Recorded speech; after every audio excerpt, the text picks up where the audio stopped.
Sveiki, jūsų dėmesio informacinė laida Mūsų savaitė ir kaip visuomet joje mes apžvelgsime įdomiausius įvykius, kurie buvo mūsų rajone. Po 6 mėnesių remonto darbų pagaliau mūsų ligoninės chirurgai grįžo į modernizuotas patalpas. Raseinių krašto ateities sąjūdis Rasai priėmė sprendimą darbais ir finansinę paramą padėti socialinių paslaugų centro paslaugų gavėjams. Šią savaitę posėdžiavo saugaus eismo komisija, patenkintas tik vienas gyventojo prašymas iš 3. Kuomgi turtingi mūsų krašto Seimo nariai, ogi patarėjais. Ryt vasario 16 minėsime Lietuvos valstybės atkūrimo dieną. Jau antrus metus Raseinių savivaldybės administracija kartu su kultūros centru organizuoja šios valstybinės šventės minėjimą, kuriame pagerbiamos įmonės ir iškilus mūsų krašto žmonės teikiami auksinės lūšies ir žemaičio apdovanojimai. Šiandien kultūros centre vyksta intensyvus pasiruošimas artėjančiai šventei. Raseinių krašto televizijos kolektyvas sveikina Jūs su artėjančia valstybinė švente ir dovanoja Jums mažųjų lietuvaičių mintis apie Lietuvą vasario 16 ir meilę tėvyniai. Mano tėvynė Lietuva. Aš visada puošysiu vėliavą. Geltona tai saulė, žalia tai laukų spalva, raudona tai kraujas. Lietuvoje gyvena daug žmonių, jie kalba visi lietuviškai. Vilnius Lietuvos tėvynė. Sostinė. Gintaras Lietuvos auksas. Mes mažieji žemaitotai. Mano gimtasis miestas Lašiniškis. Man patinka būti lietuvaitė. Vasario 16 bus Lietuvos gimtadienis, jai daug metų. Kas yra Lietuva? Nežinau. Mano tėvynė Lietuva. Ką vasario 16 švenčiame? Gimimo dieną. Lietuva tėvynė mūsų toli vrydų žemė. Iš praeities tavo sūtės stiprybės semia. Tegul tavo vaikai eina vien tokiais dorybės. Tegul dirba tavo naudai ir žmonių gerybė. Tegul saulė Lietuvoje dega mūsų.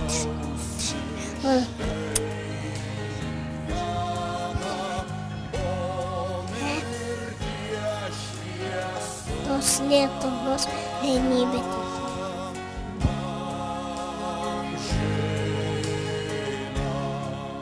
Nuoširdžiai dėkojame už bendradarbiavimą Lopšelio darželio Liepaitė Kodelčiukų grupės vaikučiams ir auklėtojams Ritai Gurskienei ir Violetai Paulauskienei, kurios mūsų mažuosius moko pažinti savo šalį ir ją mylėti. Raseinių ligoninė nuo šiol gali didžiuotis atsinaujinusiu moderniu chirurgijos skyriumi, kuris buvo renovuojamas 6 mėnesius. Raseinių ligoninės direktorius džiaugiasi besibaigiančiais įstaigos remonto darbais. Ir štai vieno iš jų rezultatas. Naujas tiek medikams, tiek pacientams patrauklus chirurgijos skyrius su pakeistais vamzdynais, ventiliacijos sistema, sanitariniais mazgais. Įgyvendinant ES lėšomis finansuojamą projektą ambulatorinių paslaugų plėtra ir stacionarinių paslaugų optimizavimas Raseinių ligoninėje atliktas chirurgijos skyriaus kapitalinis remontas. Yra suremontuotas visas skyrius, 500 kvadratinių metrų ploto, pakeistos visos inžinerinės sistemos, tiek vandentiekis, nuotekos, elektros instaliacija, įrengta vėdinimo sistema, pacientų iškvietimo sistema. Pilnas remontas. Liko nepakeistos tik tai skyriaus sienos. Iš viso, kaip minėjau, 550 kvadratinių metrų.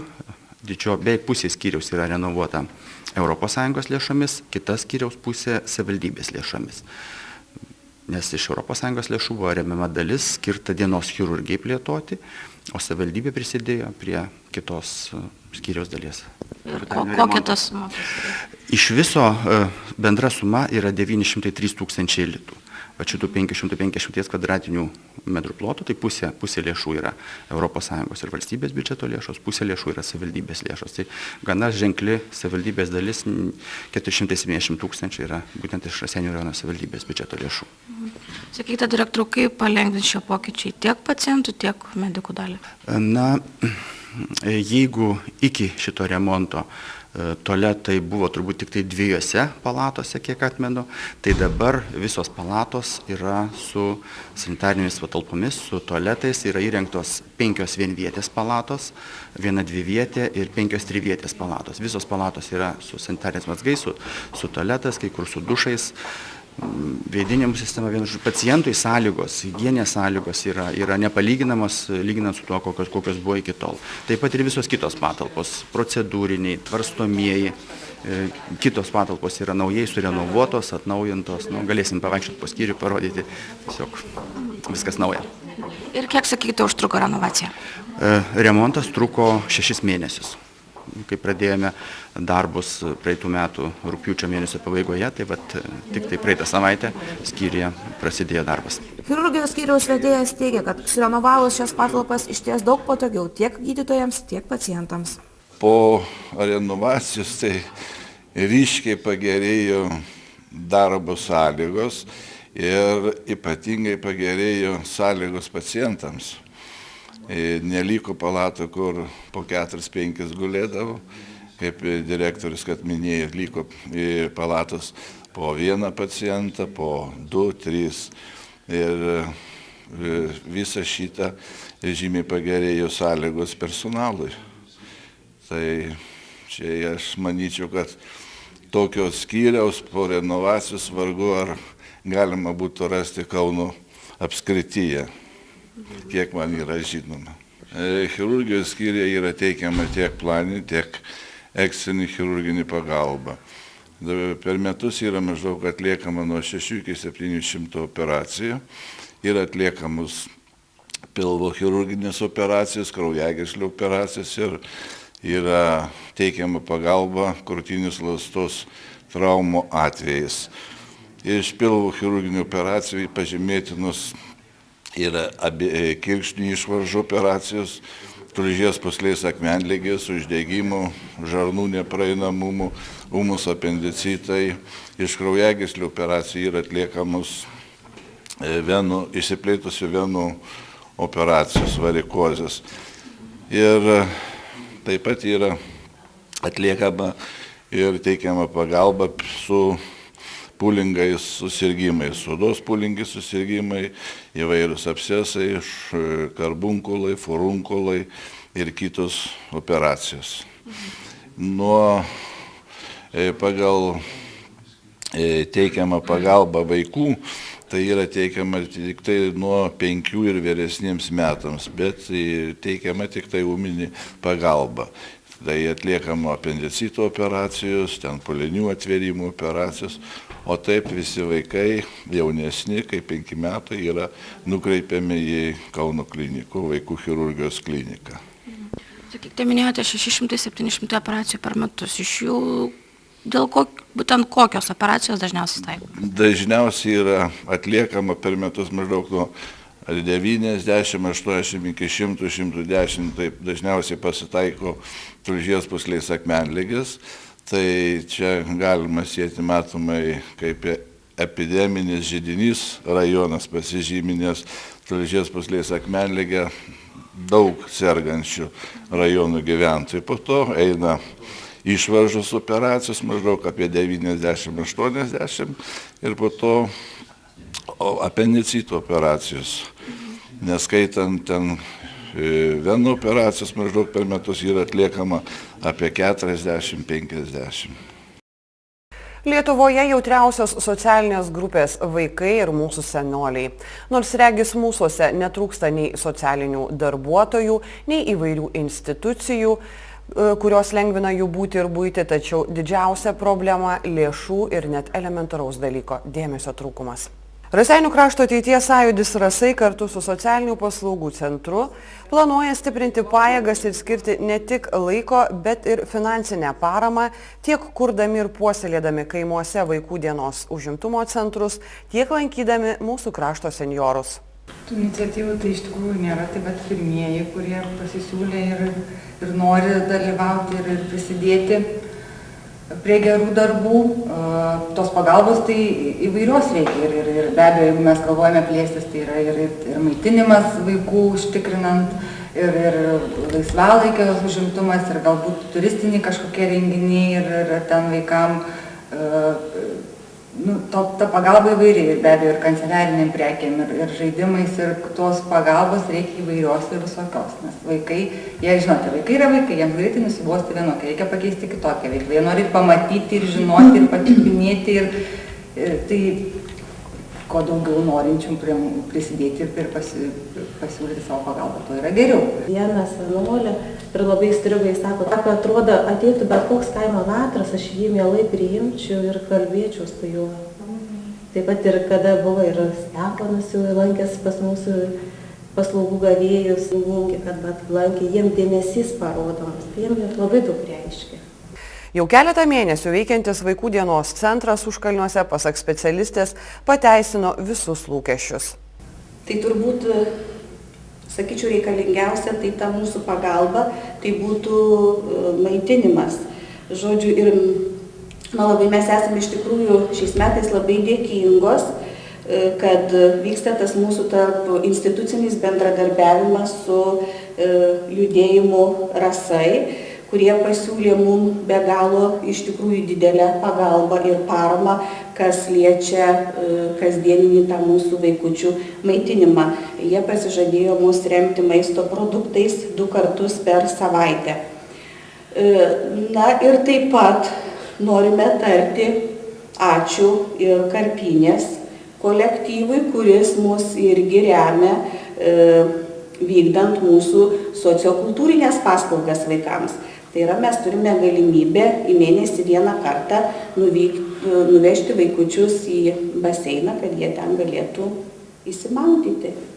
Grįžtame, kad vakar startuoja Kalnujuose toks pat mini paslaugų centro filialiukas, kuris pradės dirbti ir jie patys paslaugų centras 2 kartus nuvažiuos profesionaliai užims vaikus. Tai reiškia taip, kaip jie moka tai daryti, kaip yra tikri ekspertai savo šakos. Ir būtent vieną dieną tai pasirinktinai dirbs savanoriai, kurie dirbs su vaikais.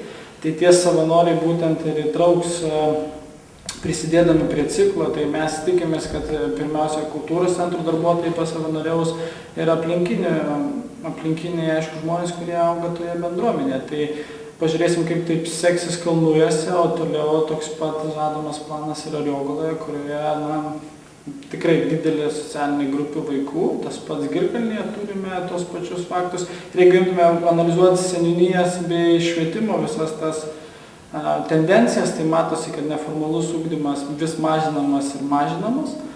Tai mes turime tai, jog vaikai šiuo metu dar didėja tas atotrūkis tarp kaimiškosios ir miesto vietovės, kada mieste vaiko užimtumų iš tikrųjų pasiūla yra gausi, tai kaimiškoje vietovėje jinai tikrai yra minimalistinė.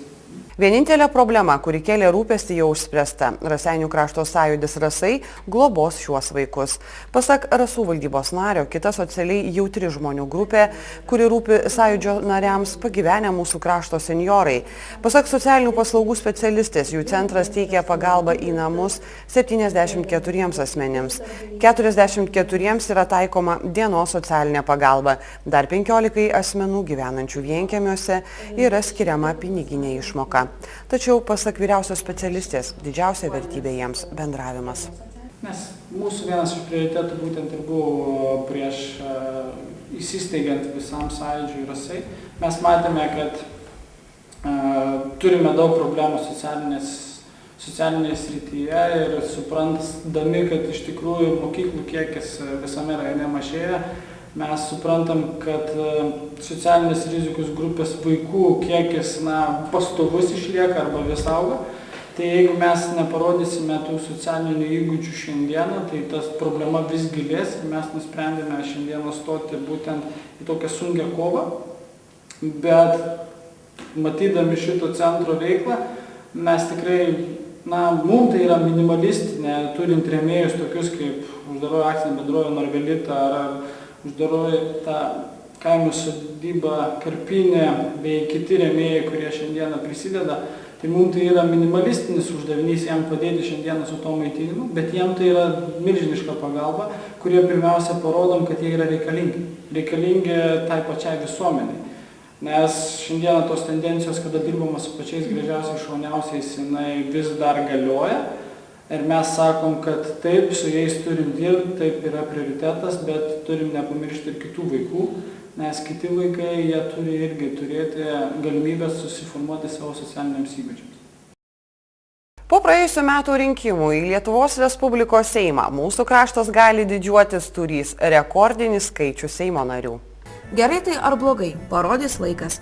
Tačiau pradėjus nagrinėti personalijos, kurios šiandien dienai vadinasi Seimo narys nuo Raseinių krašto, sunku įsivaizduoti vieningą darbą mūsų kraštui, ką visuomet deklaruoja politikai savo rinkiminėse kampanijose. Beje, jau eilę metų galioja ta pati tradicija.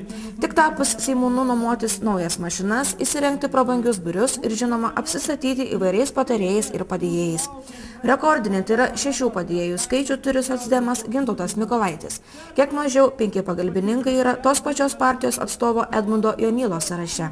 4 patarėjus turi tvarkėtis Remigijus Ačas ir 3 darbo partijos narys Darius Ulickas. Pastarąjį politiką Raseiniuose galima išvysti dažnokai, o paklausus apie santykius su kraštiečiais Seime, Darius Ulickas teigia, kad bendrauja ir nesipyksta, o vienam iš rajono laikraščių esančiuose straipsniuose apie porinkiminę kolegų veiklą mūsų rajone atsakė, kad tai jų tarpusavio reikalas ir toks santykių aiškinimosi būdas. Sakykite, kaip vertinate mūsų rajono laikraštyje viename iš jų pas tokius kaip straipsnius apie jūsų kolegų socdemų veiklą, darbą? Tai tie patys kolegos yra ir socdemai, ir tas pats kolega yra ir Tvarkos ir Teisingumo partijos frakcijos narys Seime Remigijus Ačas. Ir aš manau, kad čia šitame laikraštyje yra šiai dienai sprendžiamos yra tarpusavio, būtent Seimo narių Mykolaičio ir Jonylos bei Remigijaus Ačo nesutarimai, kurie vyko Seimo rinkimų kampanijos metu. Ar bendraujate su kolegomis? Be abejo. Ir su gerbiamu Remigijum Aču, ir su gerbiamu Edmundu Jonyla, ir su gerbiamu Gintautu Mykolaičiu. Darbiniais klausimais? Ir darbiniais klausimais. Šią savaitę spręsti saugaus eismo problemų mūsų rajone rinkosi komisija, kuriai vadovauja rajono mero pavaduotojas Sigitas Vaičius. Saugaus eismo komisijos posėdžio darbotvarkėje buvo numatyta apsvarstyti 3 gyventojų pateiktus klausimus. Individualus vieno rajono gyventojo prašymas pastatyti eismą ribojantį ženklą prie servitutinio kelio link asmenės sodybos buvo atmestas, motyvuojant tuo, kad realios naudos prašytojų jis neatneš. Prašau leisti pastatyti kelių ženklą 302 eismas draudžiamas prie įvažiavimo į žemės sklypą, kurio kadastrinis numeris, turbūt neskaitysiu to numerių kadastrinius, Labados kadastrinė vietovė, adresas Raseinių rajono savivaldybė Gurų 4, nuosavybės teisė, aš ir žmona kartu į žemės sklypą, kelias servitutinis ir baigėsi sklypų teritorijoje. Kaip alternatyvą komisijos nariai pasiūlė kelią link savo sodybos atitverti šlagbaumu. Mat, atokiau nuo pagrindinio kelio esantis keliukas link sodybos sulaukia nemenko jaunimo dėmesio, kuris po pabuvojimo gryname ore sugeba palikti visą kalną šiukšlių. Kas už tai, kad pagal Limo Biguso prašymą leisime pastatyti ženklą 303 motorinių transporto priemonių eismas draudžiamas. Teikiu balsavimu. Kas už tai? Kas susilaikė? Kas prieš? 4 susilaikys, 1 prieš, prašymai nepritarta. Sekantis saugaus eismo komisijoje svarstytas Padubysio bendrijos pirmininko prašymas. Bendrijos vadovas, norėdamas išsaugoti ką tik išasfaltuotą kelią, komisijos prašė laikinai, kol iš žemės išeis pašalas, apriboti sunkiasvorių transporto priemonių judėjimą šiuo keliu. Kauno regiono kelių Raseinių tarnybos inžinierius informavo komisiją, kad tai savivaldybės kelias, tad komisija turi teisę šiame kelyje statyti transporto priemonių svorį ribojančius ženklus. Saugaus eismo komisija vieningai pritarė šiam Padubysio bendrijos pirmininko prašymui ir nutarė, kad šiame kelyje link Sodų sunkiasvorių transporto priemonių svoris bus ribojamas iki gegužės mėnesio. Na ir paskutinis gyventojo prašymas buvo ilgai svarstytas, tačiau sprendimas atidėtas. Į Saugaus eismo komisiją kreipėsi Raseinių miesto gyventojas, prašydamas įrengti pėsčiųjų perėją kelyje Jurbarkas-Raseiniai ties sankryža. Šioje sankryžoje kelią kerta moksleiviai keliaujantys į Viktoro Petkaus pagrindinę mokyklą.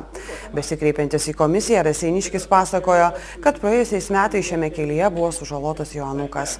Tenai pastoviai eina vaikai į mokyklą ir vairuotojai nepraleidžia einančius vaikus, nes nėra pėsčiųjų perėjos. Prieš pat naujus metus mano sūnus pirmokas buvo sužalotas šioje sankryžoje. Komisijos nariai net nebejodami sutiko, kad taip šioje dalyje labai reiktų pėsčiųjų perėjos jauniesiams mūsų eismo dalyviams. Tačiau sankryža labai sudėtinga. Plius po poros metų yra numatoma šią sankryžą padaryti reguliuojamą šviesoforais.